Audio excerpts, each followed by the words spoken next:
Meus queridos irmãos e minhas irmãs, no dia 31 de janeiro de 1655, a humanidade recebeu, por inspiração divina, uma peça muito importante da nossa cultura religiosa e também da cultura literária. O padre Antônio Vieira pregou um sermão que hoje ainda é muito conhecido, graças a Deus. O sermão da 60ª. E lá nesse sermão, na corte imperial, em Lisboa, Portugal, o Santo Padre Antônio Vieira, ele, ao proferir essa prédica, ao proferir essa homilia, esse sermão, ele analisava esse texto santo do Evangelho em duas vertentes. Não só o ato de semear, mas também a predisposição de sair para fazer a vontade de Deus. Sair de mim para me permitir fazer aquilo que Deus quer. Quando nós olhamos essa peça do Evangelho hoje, essa parábola famosa do semeador, com a maior simplicidade nós conseguimos interpretá-la, porque a interpretação nos veio do Senhor. Foi o Senhor quem pregou a parábola, mas que nos tirou o véu do mistério da parábola, mas explicitou, mas explicou. E nenhum pregador é capaz de fazer uma exegese, uma explicação mais perfeita que o Mestre, que o Senhor.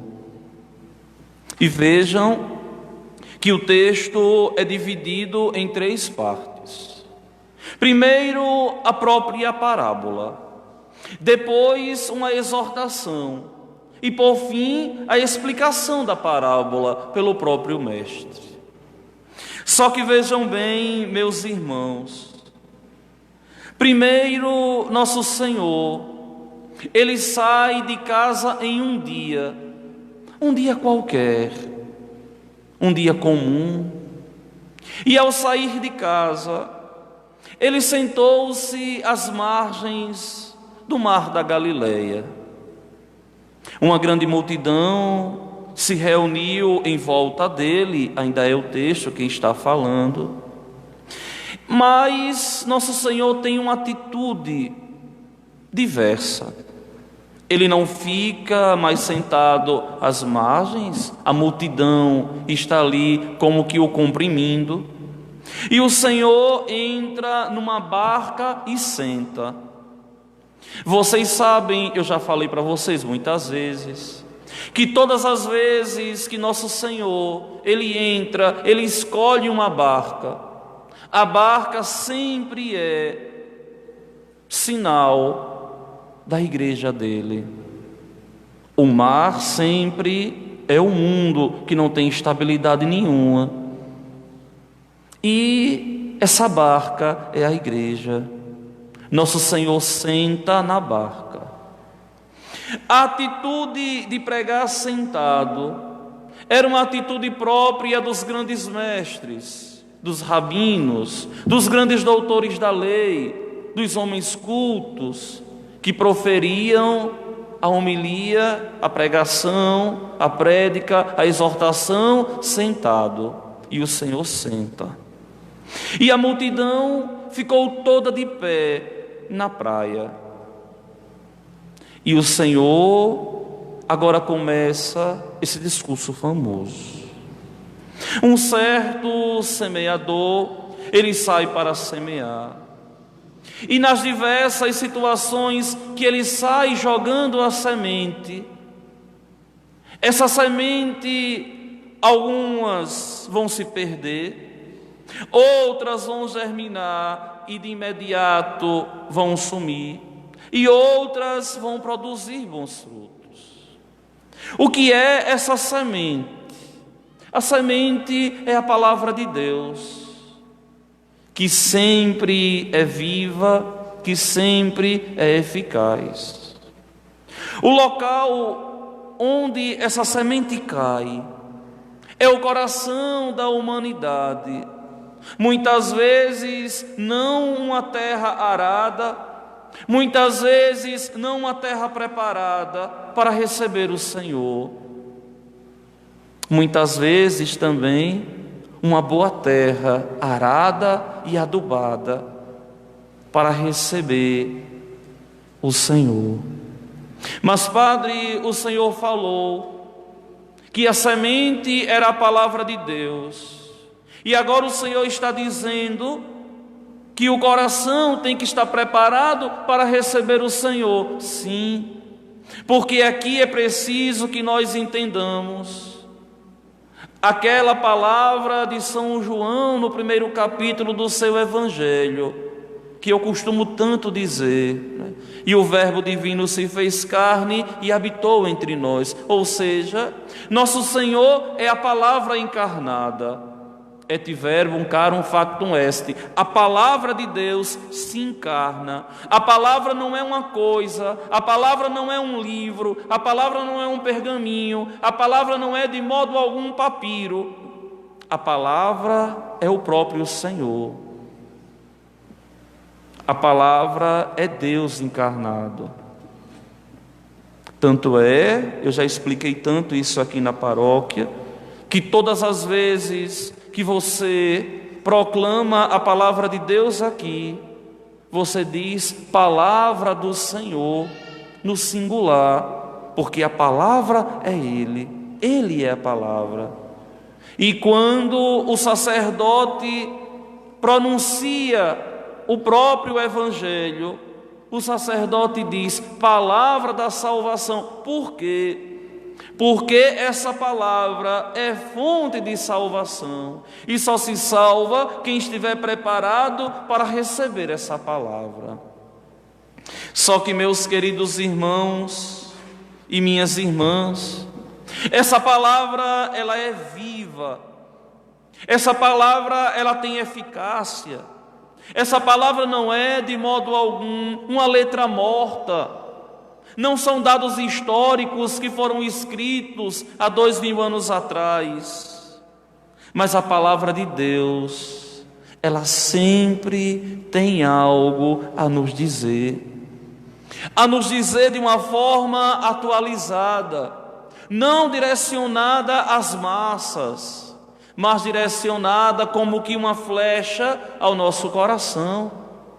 É por isso que é tão bom quando a gente começa a se envolver na fé, quando a gente na obediência da fé responde ao bom Deus e participamos aos domingos da Santa Missa, porque a palavra de Deus vai como que rompendo a nossa surdez, falando ao nosso coração de tal modo que vai chegar um momento que a gente não consegue mais ficar um domingo sem escutar a palavra, ficar um domingo mais sem comungar da palavra. Comungar aqui quer dizer tomar parte, vivenciar, lutar todos os dias para fazer acontecer no meu viver aquilo que o Senhor, o bom Deus, me propõe. Só que essa relação com a palavra de Deus, ela começa desde o Antigo Testamento. Se vocês pegam essa leitura da profecia de Isaías, vocês vão ver que o autor sagrado, ele vai falar de uma forma tão simples, dessa eficácia da palavra que é vida. Assim como a chuva e a nuvem e a neve descem do céu e para lá não voltam mais, mas vem irrigar e fecundar a terra e fazê-la germinar e dar semente para o plantio e para a alimentação. Assim a palavra que sair de minha boca não voltará para mim vazia, antes realizará tudo o que for de minha vontade e produzirá os efeitos que pretendi ao enviá-la. Ou seja, a palavra de Deus sempre tem uma razão. Por exemplo, não foi à toa que você hoje veio à igreja. Você não sabe, mas Deus vai direcionar ao teu coração a palavra para guiar a tua semana. E nem eu sei o que é que vai te tocar. Eu sei o que a palavra me pede essa semana, porque ao sentar para meditar e estudar, já tenho nítido o que Deus me fala, mas ainda sou passivo. Que a palavra de Deus venha me esbofetear, venha me dar um norte, venha me colocar em crises, venha me fazer de verdade dar um novo rumo para a minha vida. Existe uma razão pela qual essa palavra é anunciada e sempre vai produzir frutos de salvação, frutos de norte ou de perdição. Por quê, Padre? Porque aquele que ouve a palavra e desdenha, não é que a palavra perdeu a eficácia, mas é que a pessoa como que cruzou os braços e falou: eu não quero me envolver, eu não quero escutar, eu não quero me deixar conduzir pela palavra. Uma atitude de afastamento de Deus, uma atitude de perdição, uma atitude de alguém que não está querendo abrir o coração e se deixar conduzir pelo próprio Senhor. A palavra produz os efeitos que Deus pretende quando nos envia. E aí eu te questiono, meu irmão, o que é que a palavra de Deus nos últimos dias vem falando à tua vida? O que é que a palavra de Deus vem falando ao teu coração? Quais as respostas generosas que vocês estão dando à palavra de Deus? Porque essa palavra, ela é digna de crédito. Porque essa palavra, ela é digna de confiança. Porque essa palavra verdadeiramente vai nos conduzir para a nossa felicidade, para a nossa salvação, para o nosso encontro com o Senhor. Só que o que é interessante na liturgia hoje é porque o próprio Senhor, ao contar a parábola do semeador, vai causar um choque muito grande nos apóstolos, nos discípulos. Senhor, por que tu falas ao povo em parábolas? Não seria mais fácil já mostrar tudo, escancarar os desígnios celestes? E a resposta do Senhor é impressionante, porque a vós foi dado o conhecimento dos mistérios do reino dos céus, mas a eles não é dado. Eu acho, com o olhar crítico aqui, interpretando esse texto à luz dos 4 evangelhos, Marcos, Lucas e João, e a continuação do próprio Mateus, que eu acho que Mateus esqueceu aqui um pouquinho, um pequeno adendo que deveria ter colocado para dizer assim: porque a vós foi dado o conhecimento dos mistérios do reino dos céus, mas a eles não é dado ainda, porque depois o Senhor vai desvelar, porque depois o Senhor vai falar abertamente ao povo. E o Senhor aqui deixa muito claro: é preciso que nós conheçamos os mistérios. Padre, mas que mistérios são esses aqui? Meus irmãos, isso aqui é uma pura filosofia, um questionamento de vida. De onde você veio? Quem é você? Para onde você vai? De onde você veio? Quais são os planos de Deus? O que Deus espera para a tua vida? E para onde você vai? E essas respostas nós só temos em Deus. E essas respostas, a chave para encontrarmos verdadeiramente, é o próprio Senhor Jesus Cristo. Ele é a resposta. Viemos de Deus para fazer a vontade de Deus aqui na terra, e para um dia, quando for da vontade dEle, voltarmos para Ele. Esses são os mistérios. Não podemos viver iludidos, enganados, como que ludibriados por tudo que o mundo nos coloca, vivendo uma ilusão. Porque é impressionante o homem dos tempos odiernos, o homem do século 21, ele pensa que é eterno, que não vai chegar ao término da sua vida, e vai vivendo todos os dias de qualquer modo, de qualquer jeito, e adiando muitas vezes a conversão, e adiando muitas vezes a capacidade de abrir o coração, de amar, de perdoar, de compreender o outro, de zelar do outro, de fazer caridade, de ser generoso, de ser amável, paciente, bondoso, porque pensa que terá tempo. E existe um mistério maior para as nossas vidas do que esse mistério de não sabermos quanto tempo ainda temos. Não existe, porque o tempo não nos pertence, porque o tempo pertence ao Senhor, o bom Deus. E esses mistérios aqui nós devemos vivê-los na fé, vivê-los na obediência que Deus nos concede, que Deus nos dá, que Deus nos exorta verdadeiramente a respondermos com amor, na obediência.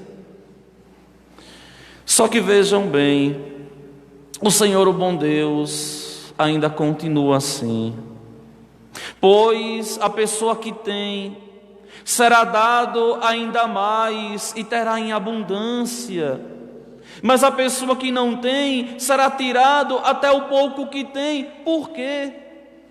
Isso aqui poderia ser feito uma leitura, né?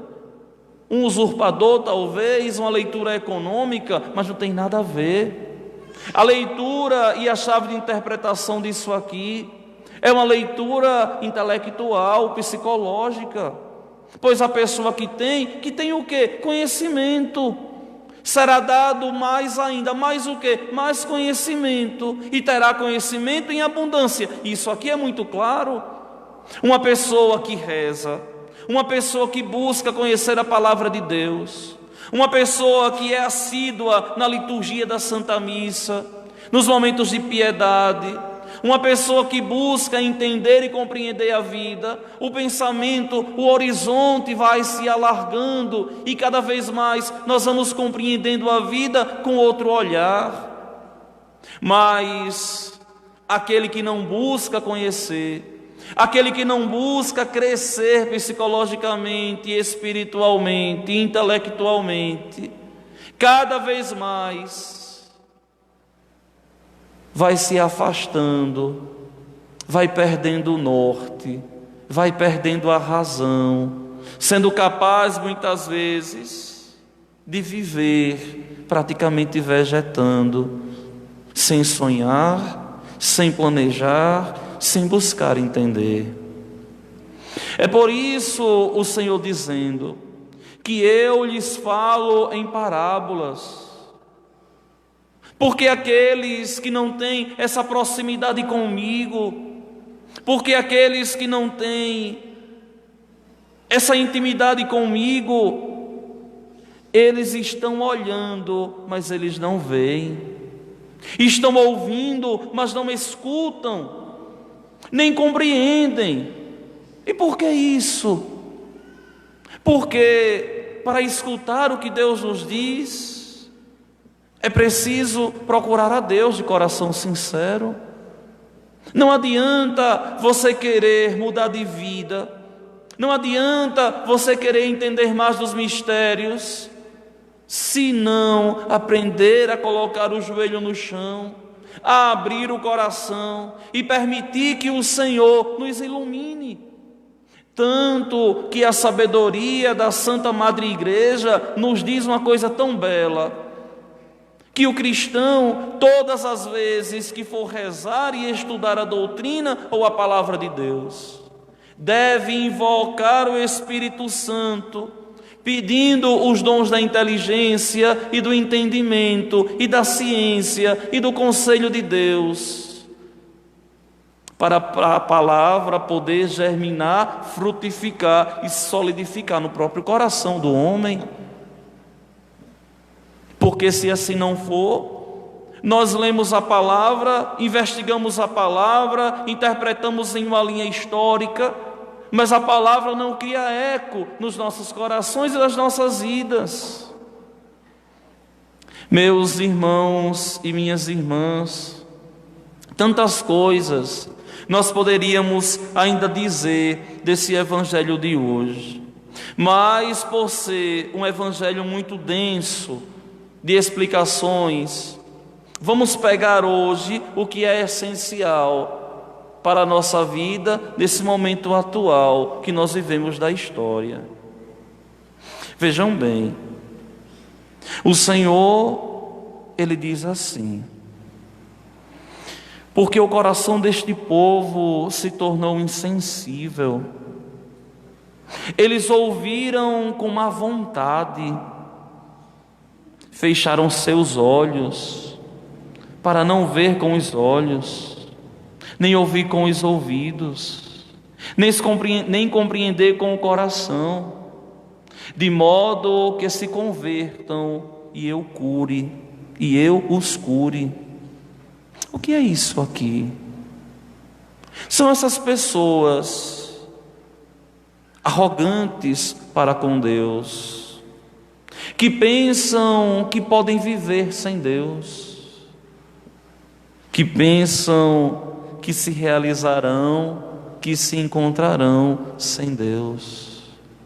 São aqueles desavisados de plantão, que talvez se consideram possuidores da eternidade ou de toda a fortaleza humana, embora essa fortaleza a nenhum homem foi dada, mas querem que como construir a vida sem o Senhor, querem construir a vida sem o bom Deus, e toda a vida construída sem Deus é fadada à ruína. Todo sonho sonhado sem Deus é fadado a não ser realizado ou a se tornar um pesadelo. Todo projeto de vida que é de verdade arquitetado distante do Senhor é um projeto que já nasce fadado a um insucesso. Por quê? Porque o homem, ele foi feito por Deus para amá-lo, e amando a Deus, ele se realizar, ele se encontrar, ele ser feliz, e ele amar o outro, e ele poder cuidar do outro, e ele poder zelar do outro. Vejam que aqui o Senhor diz: porque o coração deste povo se tornou insensível. Existe um momento da história onde o povo tem um coração mais insensível do que esse momento que nós vivemos? Não existe. Por quê, Padre? Porque cada vez mais nós vemos como as pessoas muitas vezes perdem a paz por coisas tão pequenas, Porque nós vemos como muitos não têm compaixão daqueles que sofrem, daqueles que padecem.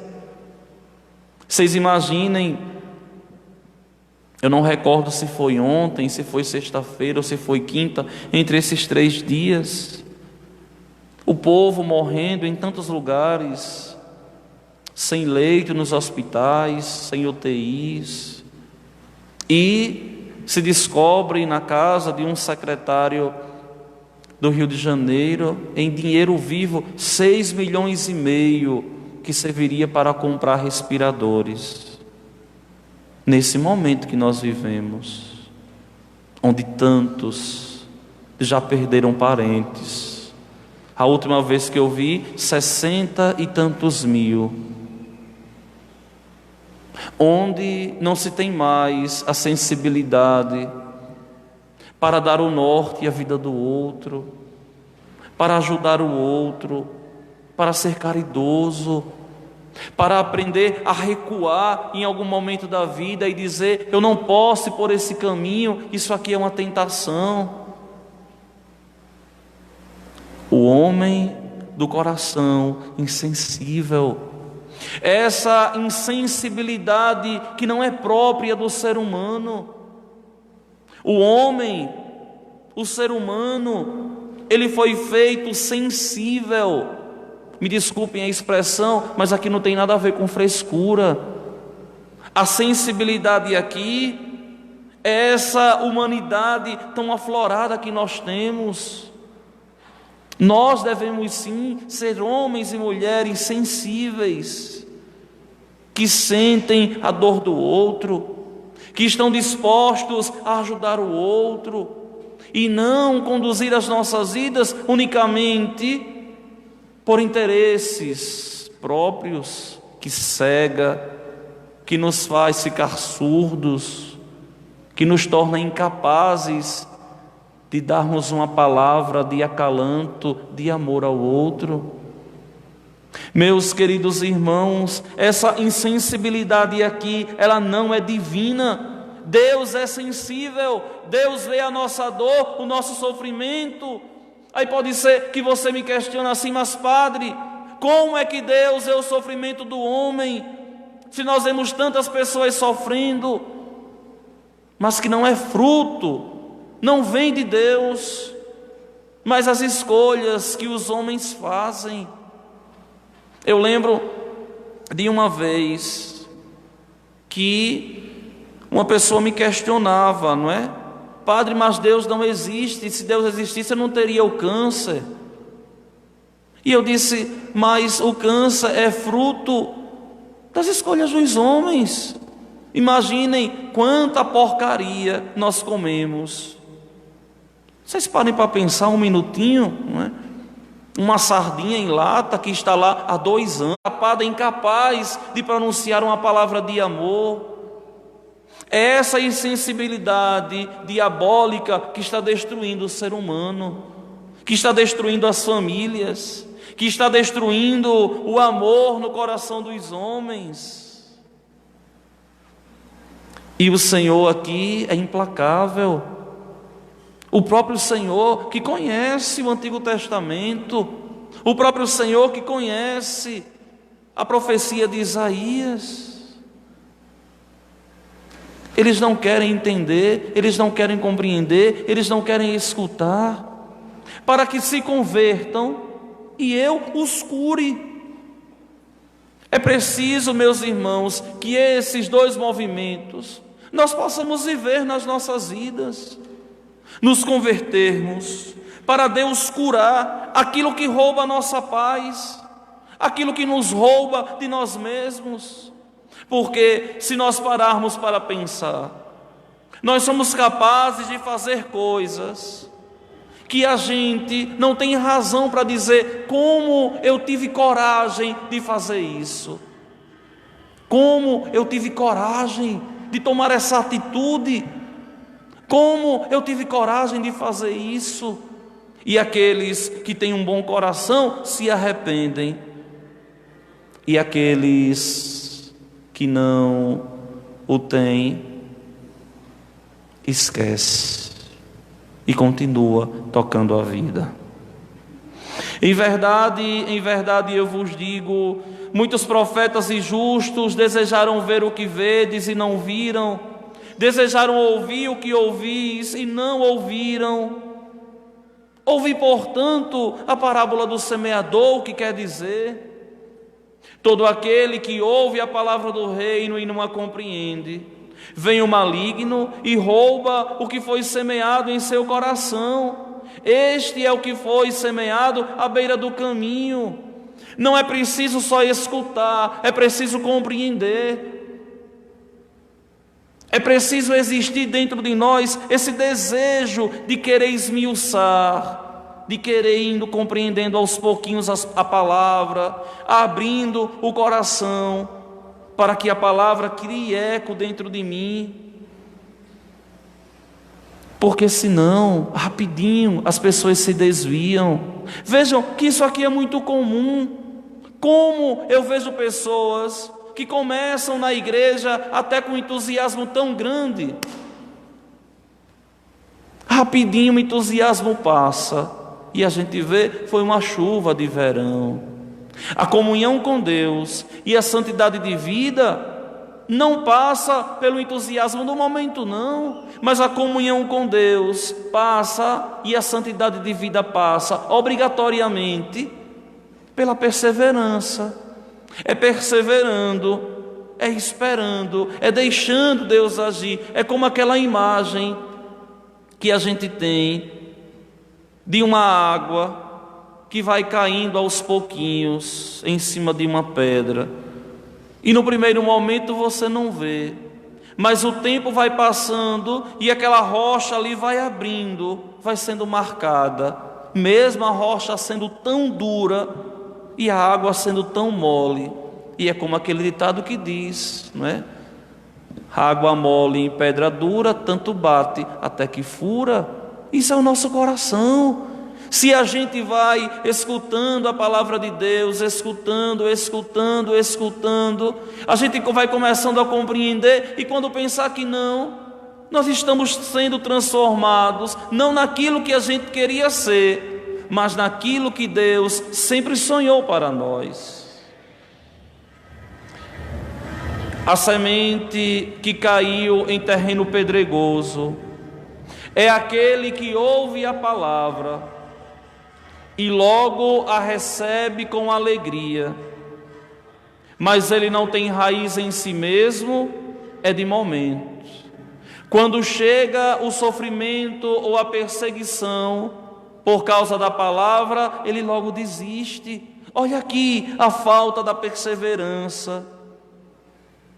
Até tem disponibilidade para escutar a palavra de Deus, mas não tem raiz em si mesmo. Não é raiz em Deus não que ele coloca aqui, é raiz em si, ou seja, é canalizar com dignidade esse desejo de ser feliz, de buscar ser, de buscar crescer, de buscar permanecer em Deus. É aquela coisa assim, olha, tem pessoas que pensam que os problemas do mundo todos estão fora delas. Todo mundo é problemático, ninguém presta, todo mundo está errado e só eu que estou certo. Só que é o contrário.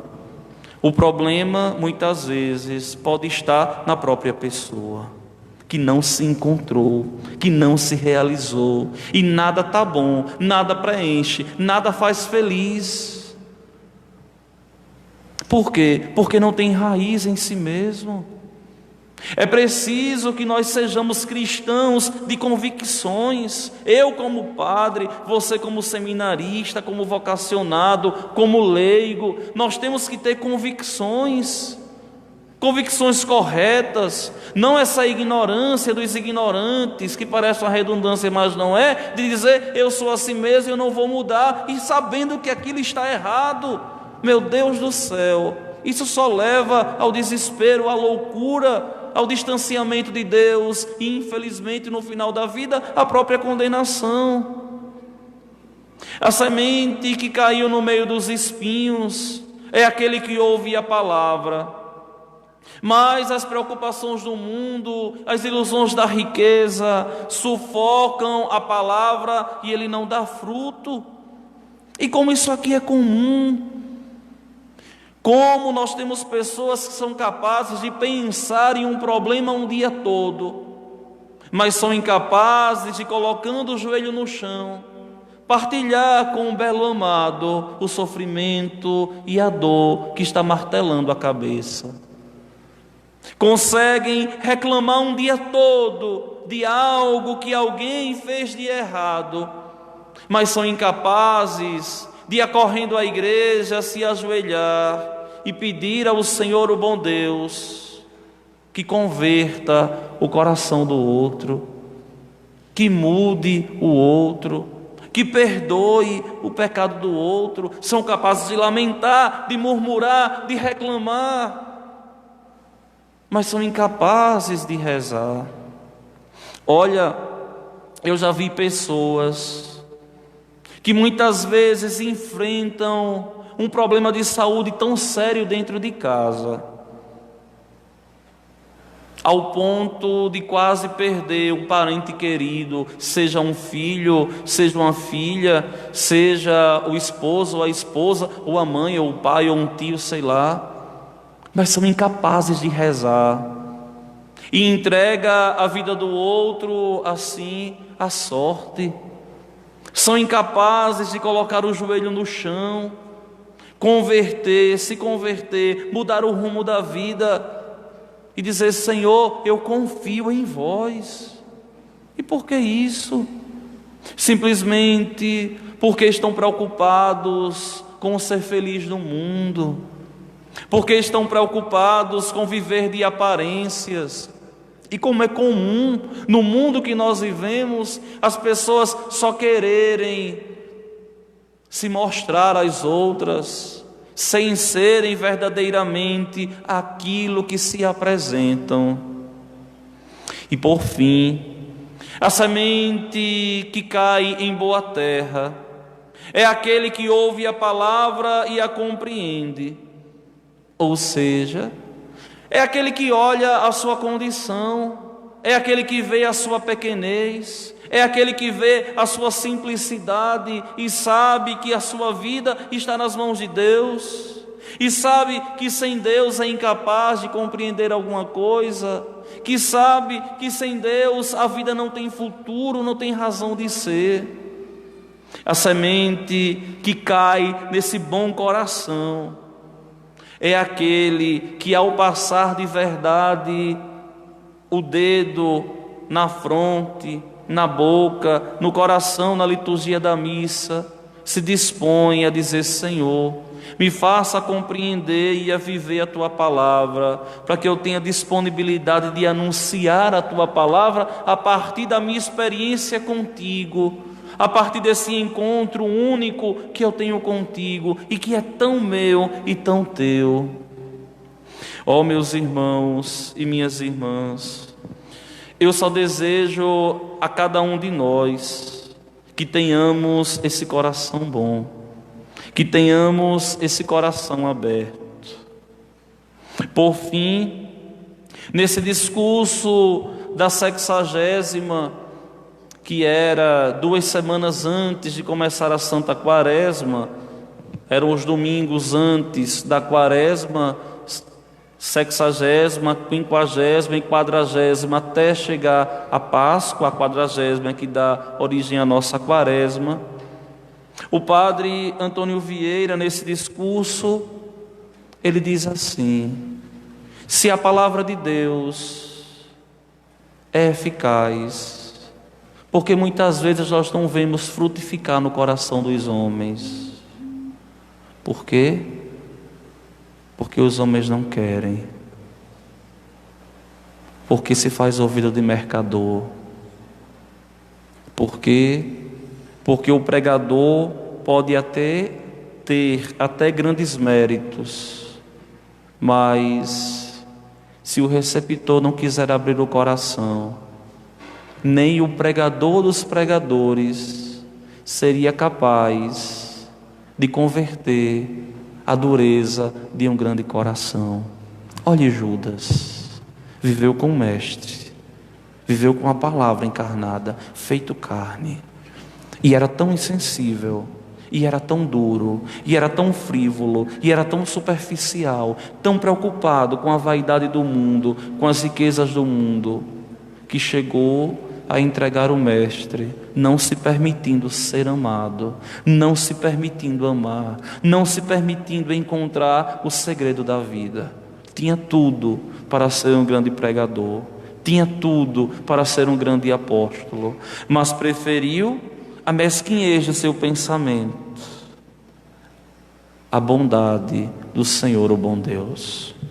Meus queridos irmãos e minhas irmãs, poderíamos ainda falar com desenvoltura dessa segunda leitura da liturgia hoje, mas a nossa condição, tanto a minha quanto a condição de vocês, é isso aqui que Paulo diz a respeito da criação. Com efeito, sabemos que toda a criação até o tempo presente está gemendo como que em dores de parto. Isso aqui somos nós, que vivemos como a gente tão bem reza em toda a missa, chorando e gemendo neste vale de lágrimas, ou melhor, como rezamos na Salve Rainha e vivenciamos isso na divina liturgia da Santa Missa. Trazemos as nossas dores, apresentamos a Deus, mas temos essa sede e esse desejo de nos preenchermos e nos completar em Deus. Meus queridos irmãos e minhas irmãs, vamos pedir ao Senhor, o bom Deus, que o reino de Deus inicie a partir dos nossos corações, que o reino de Deus inicie a partir das nossas disposições para amá-lo, para nos convertermos e para vivermos a santidade. Não queiramos nós converter os outros, se ainda não nos encontramos verdadeiramente com o Senhor, para não sermos hipócritas. Não queiramos nós, falando de Deus para os outros, não falarmos com Deus no dia a dia das nossas vidas. Não queiramos nós que o nosso coração seja insensível como o coração de Judas, mas que o Senhor, o bom Deus, nos faça ter um bom coração, um santo coração, nos permitindo viver essa santidade e essa bondade de Deus, que um dia, com a graça que nos vem dos céus, nos levará até Deus para contemplá-lo face a face e lá nos encontrando com aquilo que Deus sempre desejou que nós fôssemos. Vivamos de verdade como Deus sempre quis que nós verdadeiramente vivamos, unidos a Ele por toda a eternidade, junto com a bem-aventurada Virgem Maria, com os anjos e com os santos.